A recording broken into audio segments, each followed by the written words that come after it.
Uh, we are moving towards the third session, which is on the topic of post-COVID scenario of higher education, challenges and innovation. It is my honor to introduce the speaker of the next session on post-COVID scenario of higher education, challenges and innovations, Dr. Jagdish Jadhav, the Dean for School of Social Sciences at Central University of Rajasthan and Professor at the Department of Social Work in the same university.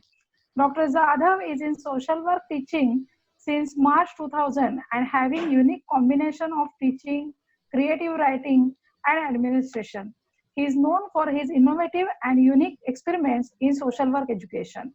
Recognizing his passionate understanding and academic inclination for marginalized societies, President of India appointed him as Deputy Director of National Commission for Denotified Nomadic and Semi-Nomadic Tribes during 2006-7. Later on, he has served Ministry of Social Justice and Empowerment on consultative basis. Am I audible properly? Okay. He has published 8 books and also assisted Honorable Vice Chancellor of Bharati Vidyapeeth in editing 2 books which got nationwide appreciation.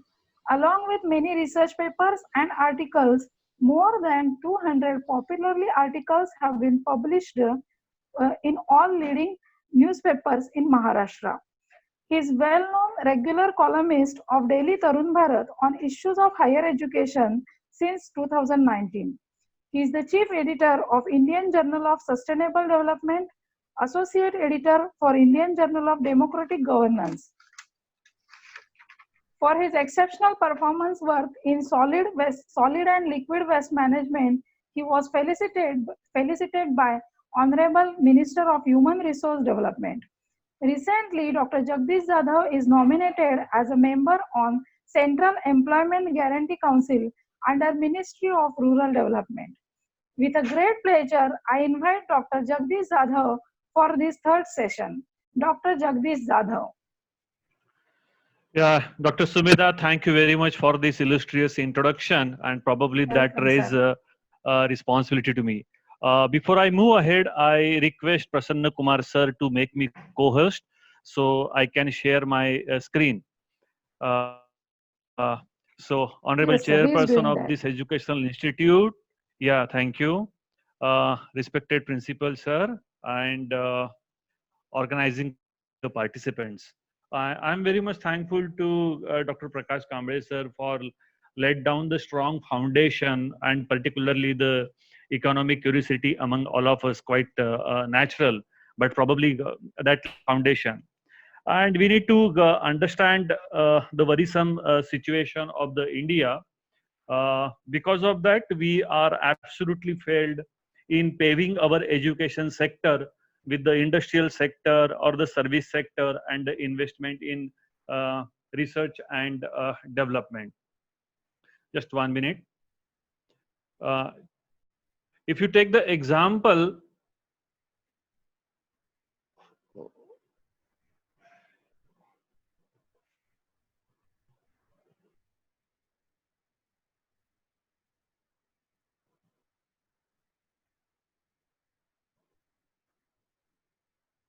Dr. Sumedha, just 1 minute.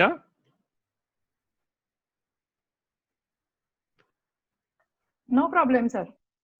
Just 1 minute.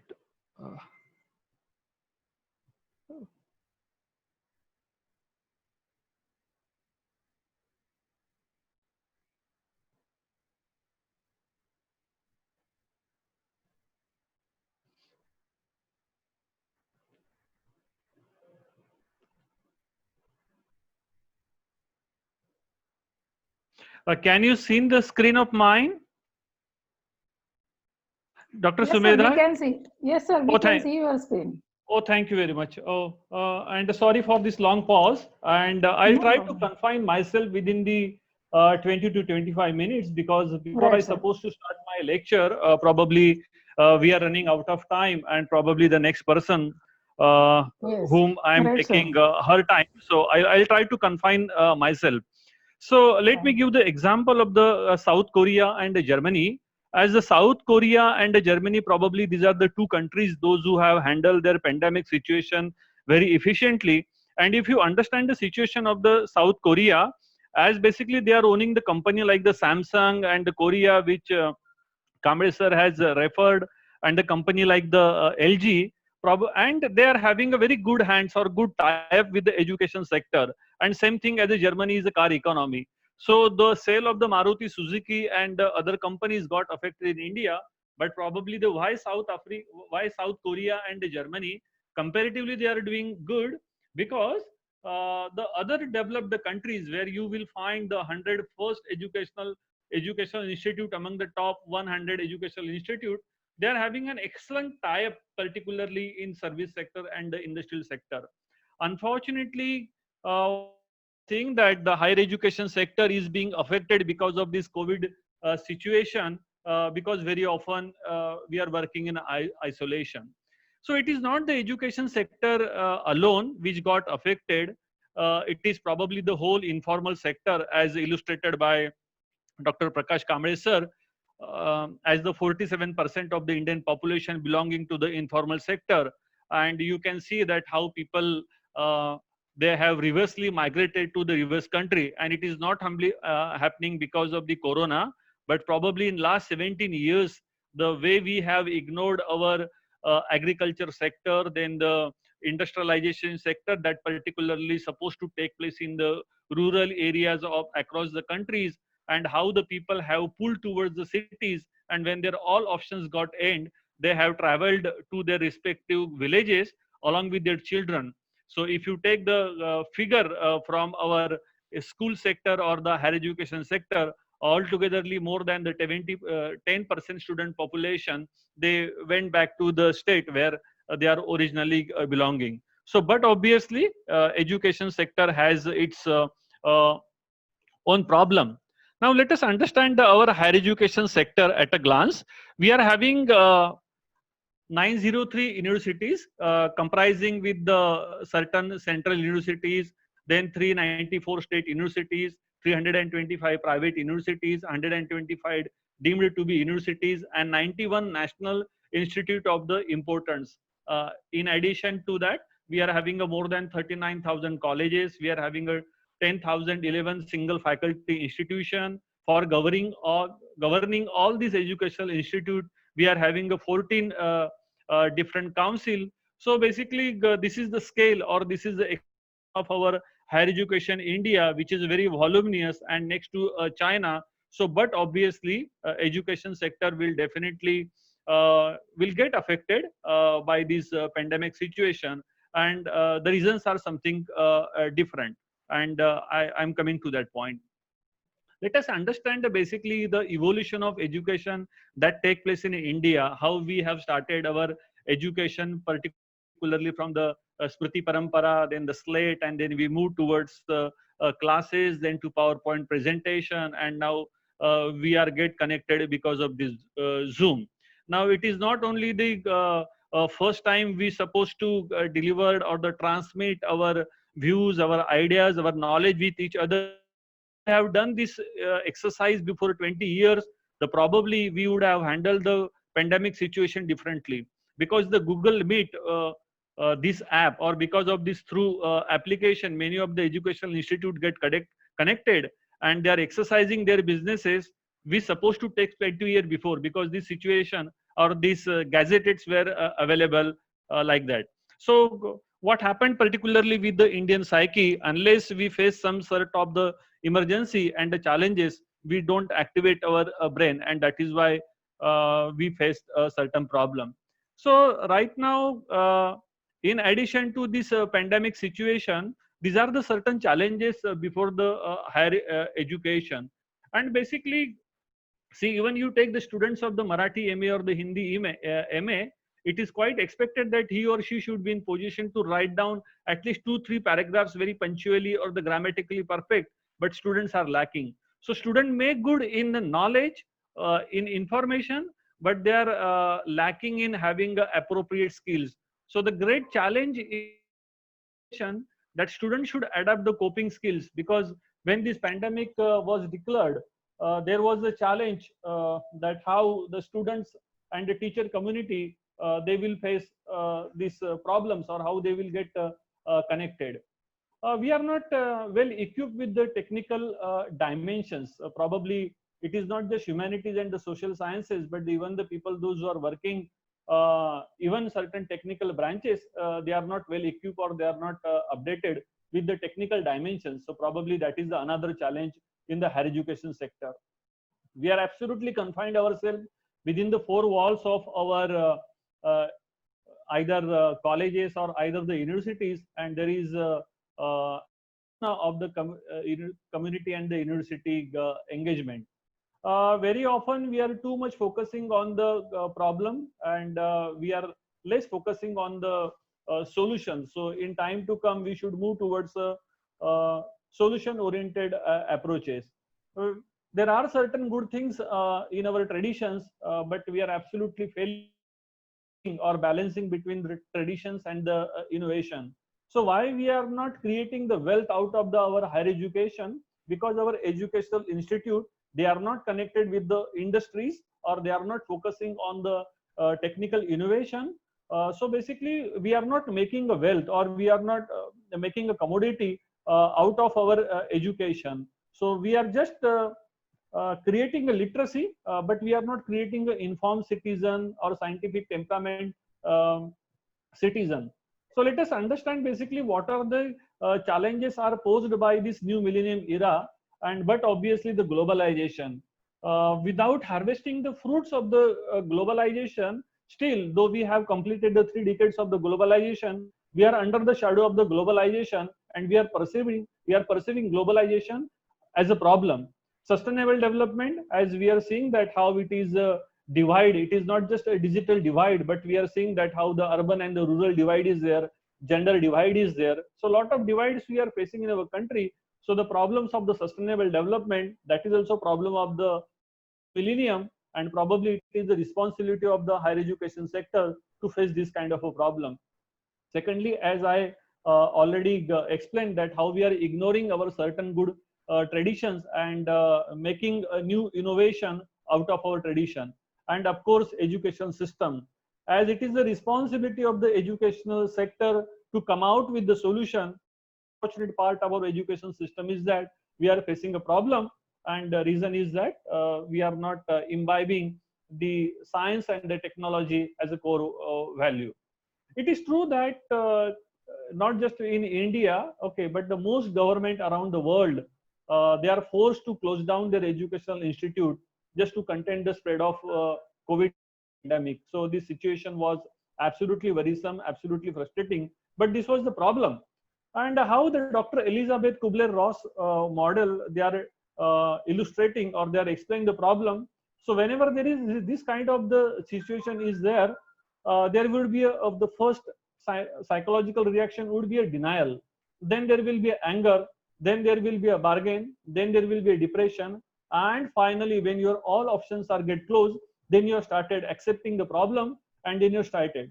So just understand, when we found our first case of the corona, we developed the fear when there was the only 100 cases, but now when we have crossed the figure of the 1,80,000, probably we have developed enough, not word tolerance, but we have developed enough vigilance to tackling the corona.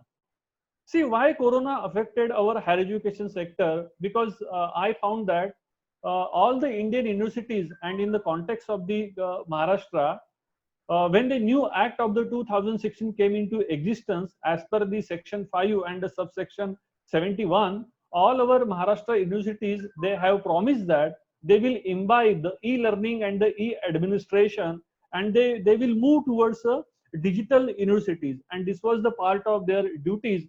But probably in last 4 years and prior to that, majority of the non-agriculture universities and the agriculture universities in India, they have not, or they have not worked substantially on these two aspects. One is e-learning, and second one is e-administration. See, paying a fees digitally, that is the one small tip of our administration. But prior to that, improving administration or improving governance, we have not done that, and that is why we get largely affected by this corona. Now, why this problem of the corona pandemic found in our education system? Because we are heavily depending upon the direct instruction method. Yes, absolutely, that the direct instruction method, face-to-face education or the institution-based education is very much is needed for the India, but that should not be the only single source of the learning. And the matter of the fact is that majority of the teacher in India, we are teaching oriented, but we are not the learning oriented. So we don't know basically whether the learning is actually taking place or not, and how the learning is materializing either in terms of content, either in terms of vocationalization, or either in terms of the real knowledge. So our learning is not resulting to all these three things, and that is the reason basically we should come out of the direct instruction. Now let us understand that why the UGC has constituted the two committees for revisiting their own regulation, that is of the minimum standard. As the ongoing practice that we are teaching 180 days combining with the two semester. So 180 days we are spending for a administrative task. So our provision is only of the 180 days in a year. We are spending basically only 30 hours in a week. Of course, that is sufficient. It means that 5 hours in a week. And we are expecting that students should attend a 75% attendance in theory and the practical classes. So it is a 15 weeks of the semester, excluding the admission, examination, and the time for the curricular and the other activities. So this is our existing pattern. And we realize that because of this corona pandemic situation, we are not fulfilling the minimum standard or minimum requirement of this, and we should move towards basically online education. And this online education has created a lot of fear among the all teacher communities, because we were never tuned to that, or we never we did a sporadic sporadic efforts, but we have not paid our sufficient attention to the imbibing this online education with this offline education. The irony part of our education sector is that we often treat that the distant education is something subordinate or something at the periphery, but the tools and the methodology or the pedagogy used by the distance education in this pandemic situation is greatly used by the formal mainstream education system. So probably these are our certain things, our own parameters, that how we are treating our own method of the pedagogy. See, content, context, and the pedagogy, these are the very three important things in any kind of the education, whether it is a primary education, secondary education, or the tertiary education. I'm not discussing about the content, but the whole context of this COVID-19 compelled us to go beyond the offline education, and this corona situation compelled us to revisit our pedagogy. And basically many of the time our one size fit all approach that is not providing the situation, and this COVID-19 situation is compelled us to move towards a technology enabled learning, where the majority of the teacher in India they are not having a good hand. And it is quite natural that since last 2 decades, if we are not having a familiarities for teaching online or adopting the technology embedded education, so but obvious there will be a sort of a problem. This kind of the situation will definitely raises the problems of the equity and the inclusion, because Dr. Kamble sir said that India is an agrarian country, but apart from that, we are having a sizable population of the scheduled caste, then the scheduled tribe, then marginalized nomadic communities.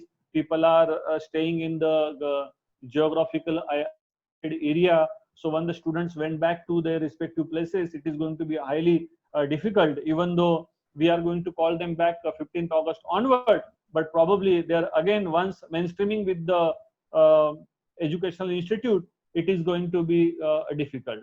So instead of having a negativity towards all this pandemic situation, in my opinion, because I do believe in following a positivism, let us harvest or let us ripe or take the advantage of the current situation, and let us move towards reforming the higher education, and let us create a resilient system that support the equity, excellence, and expansion. And probably it is a high time now to change our teaching and learning methods that can be suited to the 21st century. Because though we are moving towards the 21st century, but our gazette, our knowledge, our information, our pedagogy, or our classes, or our teachers training program, that altogetherly 40 years behind. So let us understand what quality is given by UGC to the all universities and to the affiliated colleges of respective universities. The quality mandate which we have given to ourselves or our principals to vice chancellor and vice chancellor to the MHRD minister, that we are going to integrate the ICT, information communication technology, in teaching and learning by 2022, which means that within the next year. And this promise which we have given long ago. So probably the educational administrator or the people, those who are the part of the governance, as they are having a tendencies of the postponing the today's challenges, and that is why we have not integrated the ICT as a part of our regular pedagogy or the regular technological equipment. That's why we are problem. But now the challenge before the educational policy makers, that how we can blend the online with the offline. It is called as a blended learning, because the new directives issued by the MHRD is saying that even though our educational terms, new semesters are going to start whenever it is, either by 15th of June or the 1st of July, but we are going to start our classes online. So in time to come, we are going to have the blended learning as a part of our regular system, and that is challenge before the policy makers to integrate with our ICT. So this has to be take place at three level. This blending, technological blending, one is at the institutional level, second is at the program level, and probably third is at the course level. And the fourth segment or the fourth component of the story would be that it will happen student with the teacher, teacher with the teacher, and the student with this teacher. But now the challenge before with the all educational institute to equip ourselves for this blended training, and probably our institutions need to revamp themselves. Due to the time constraint, I'm not going to discuss this new module, which you people have familiarities either with the Coursera or either with the MOOC. How the courses can be teach by imbibing this online method, and it is going to be the part of now the reality. So the challenges that we people have faced in the past, the first foremost challenge was before us, that was the semester completion. So neither the students were ready and neither the teachers were prepared for lockdown. And what we followed, we just mailed our students to the PDF notes and the PowerPoint presentation, and very abruptly we followed this online education, which is not exactly the online education.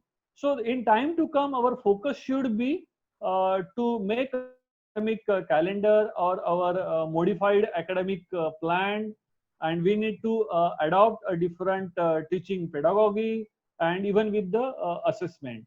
We are not discussing still so far about the jobs and the internship opportunities, that we are having a more than 14 courses are the professional in nature, and the majority of those who are in the last segment or the last quarters of their education, they have lost their job and the internship opportunity, which is greatly negatively impacted, and we are not bothering about that. So probably it is the responsibility of the government institution or the universities, okay, to come up with the new project and to float new kind of the job opportunities and the internship opportunities. As I already take the example from the South Korea and from the Germany, that why their economics are succeeding, and basically why China did very well and why still China is doing very well. because long ago they followed the rural industrialization, and therefore they focused on basically skilling or to skill enhancement of their rural population. And probably this is a high time to the Indian higher education sector to do all these. There was a psychological disturbance, and including my own universities, and probably this might have happened in your campuses also, that the faculties and the students both, they undergo with the certain kind of the academic stress or the coping problems. They are facing the problems of the uncertainty, then they faces the problems of the academic and the administrative challenges. So there was a lot of the uncertainty in the environment. So probably in time to come, as a part of the basically counseling cell or some kind of the psychological support system, we need to establish at the different educational institute, and even we need to go the program wise and the course wise. We need to bring a lot of innovation in our research, and for that some kind of the dedicated COVID-19 research grant need to be in a place, and the faculty and the student they must be get motivated for undertaking some kind of the research. As you know that a sizable population educational institute, they have not undergone till the NAC first phase stage, because they are not spending on the infrastructure development. So by taking this kind of the challenge and treating this COVID as a challenging situation or the alarming situation, we need to focus on the infrastructure development. So then we will be in position to providing this kind of the undisturbed internet facility to all our students and the teacher community. The very important point that is the result of this situation, that the paying capacity of the parents, as many of the people, they have lose their job, probably they have forced to give up their previous job and accept to the informal job, or the people they are losing their livelihood. So the as this is a period of the global recession, so the many people, they are facing the financial difficulties. So that problem is already in place. So probably the either the government or either the philanthropic institutions or either the we teacher community, we need to think of that, how to create some kind of the safety net to our students. So basically this pandemic situation that has transformed, or they have shifted from our chalk talk teaching model to a technological driven. So whenever we are shifting towards new technology, but obvious there will be problems of the inclusion or the problems of the equity. So while facing this challenge of this delivering our education without disturbance, uh, definitely our policy makers, they will figure out some kind of the drive engagement situation.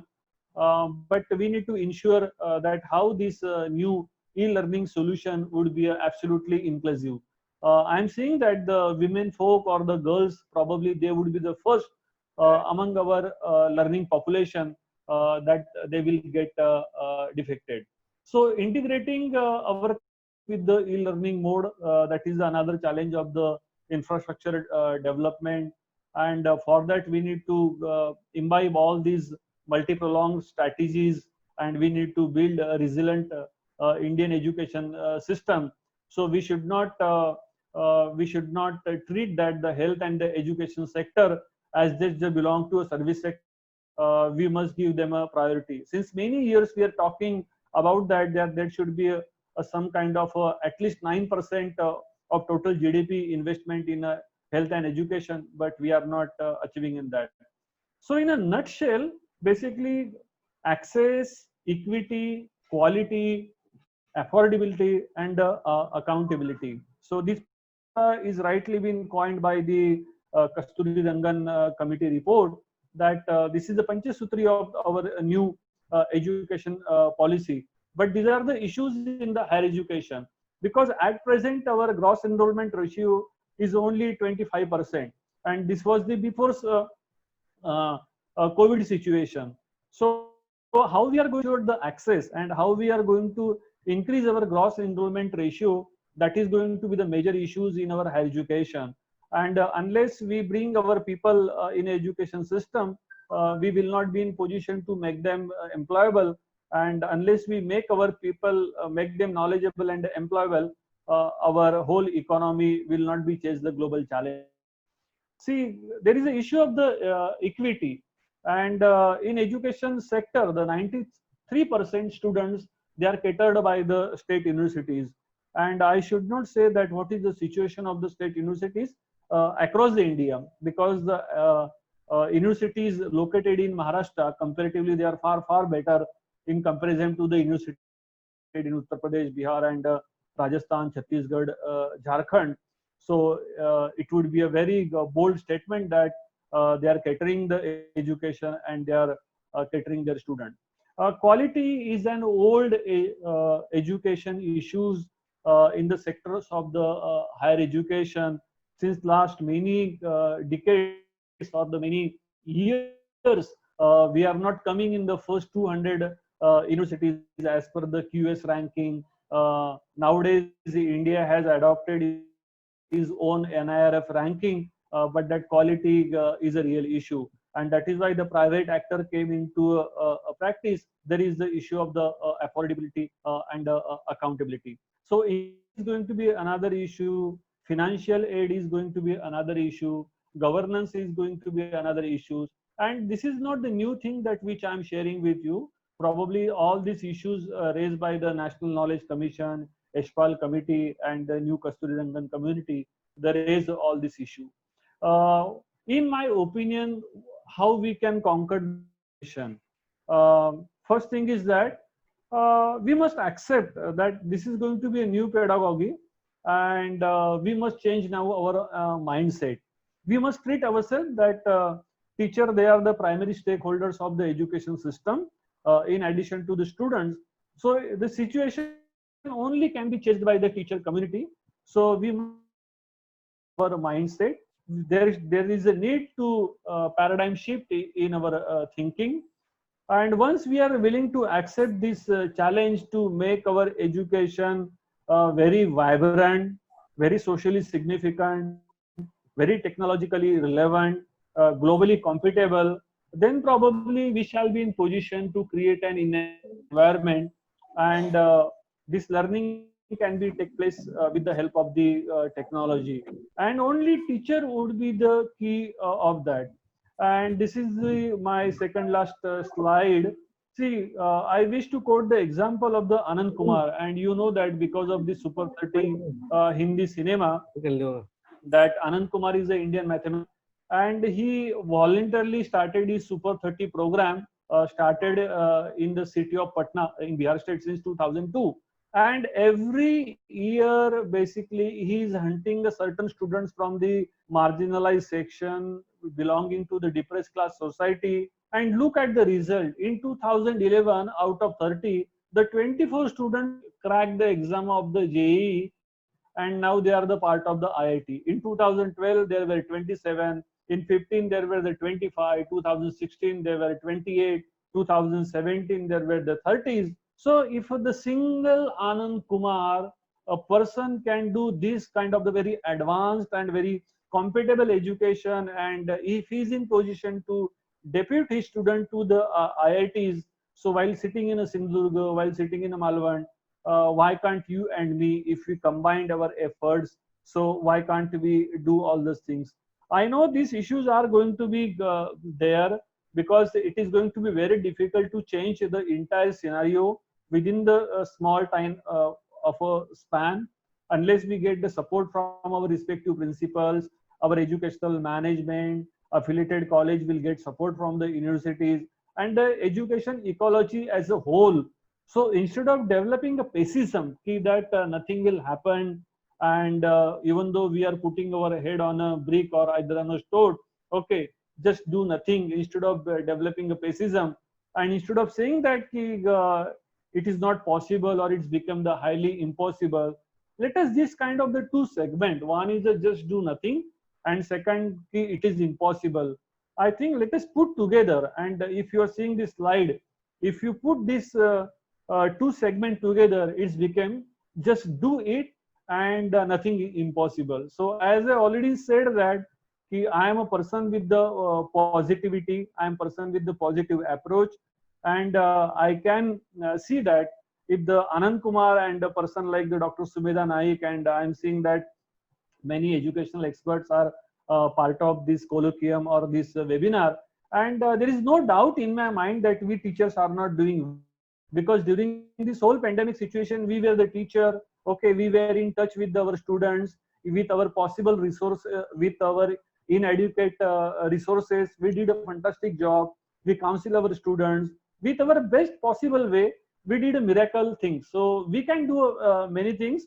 Just we required some sort of the encouragement from our people, those who are part of the governance. We want some sort of the monitoring support. We want some kind of the administrative support, and do believe in our policy makers, that our policy makers, they are already taken the cognizance of all this situation, and in time to come we need to accept that we are in a technological era. We have already crossed the information age. We are in a knowledge economy. So unless we accept that we are a part of knowledge economy, probably we will not survive in time to come. So we need to accept this challenge. We need to accept the new role that this pandemic situation has posed on us. And lastly, to conclude, we should not blame only the corona. Probably the apathy which we have developed since many decades. There will be another H1N1, or there will be another swine flu in time to come. So every time we should not sit and cry. So let us do hope that whatever the challenge come before our educational institute, it is a you and me, and all togetherly we all people will chase this situation. So let us do it, and nothing is impossible. So I wish to stop here to take the questions, and thank you very much for providing me this opportunity, and thanks for your patience listening.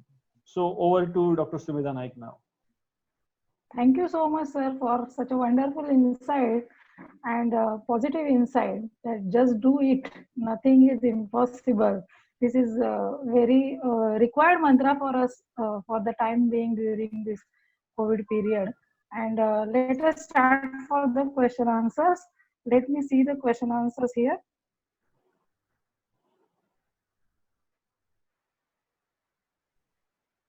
So probably this is a time of So Dr. Yeah. Dr. Gurao sir is asking that are the students really interested to take the skills? Yeah, it is basically we teacher those who create interest among the student, because student are the basically they are the part of the household, and students are the they are facing a lot of situation. So instead of depending upon them, probably it is a job of the me to create the interest among the student. So I will not get demoralized why my students are thinking like that. It is the hand-holding responsibility of mine.